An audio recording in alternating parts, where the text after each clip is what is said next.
ఒక పాపాత్మురాలనే స్త్రీ, ఆమె పాపం చేస్తుండగానే పట్టబడింది. ఆమెను తీసుకొచ్చారు.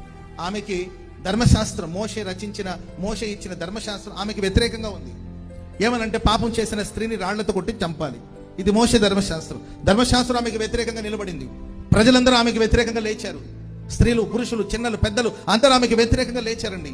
ఎందుకంటే ఆమె పాపం చేస్తుండగానే పట్టబడింది కనుక ఆజ్ఞలు గాని, విధులు గాని, శాసనాలు గాని, చట్టాలు గాని అన్ని ఆమెకి వ్యతిరేకంగా నిలబడినప్పటికీ యేసు ప్రభు మాత్రమే ఆమె ప్రక్కన నిలబడ్డాడు. చెప్పండి కూడా అందరూ గట్టిగా హల్లెలూయా.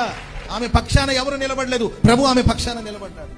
మీలో ఎవరు పాపం చేయలేదు వాళ్ళు మాత్రమే మొదటి రాయి వేయమని ప్రభు చెప్పాడు. అంటే ఒక పాపాత్మురాలైన స్త్రీ పక్షాన్ని ప్రభు నిలబడితే పరిశుద్ధుడైన నీ ప్రక్కన ప్రభు నిలబడలేడా? ఒక పాపం చేసి పాపం చేత పట్టబడిన ఆ స్త్రీ ప్రక్కన ప్రభు నిలిచి, ఆమె మీద ఒక రాయి దెబ్బ తగలకుండా ప్రభు నిలిచి, ఆమెను మన్నించి, ఆమెను క్షమించి, నిలిచిన వాళ్ళందరూ ఎదిరించి ఆమెను రక్షించాడు కదా ప్రభువు. ఇక పాపం చేయొద్దని ప్రభు హెచ్చరించాడు కదా.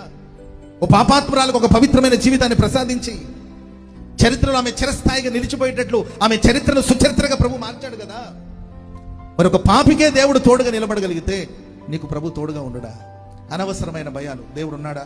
దేవుడు ఉంటే ఎందుకు ఇలా జరుగుతుంది? దేవుడు ఉన్నాడా? దేవుడు ఉంటే ఇవన్నీ ఎందుకు సంభవిస్తుందనే భయాల మధ్యలో నువ్వు ఉన్నావేమో. బైబిల్ చెప్తుంది, ఆనాడు కాపర్లకు చెప్పిన దేవుడు మీతో అంటున్నాడు, భయపడవద్దు. స్తోత్రం చెప్పండి గట్టిగా.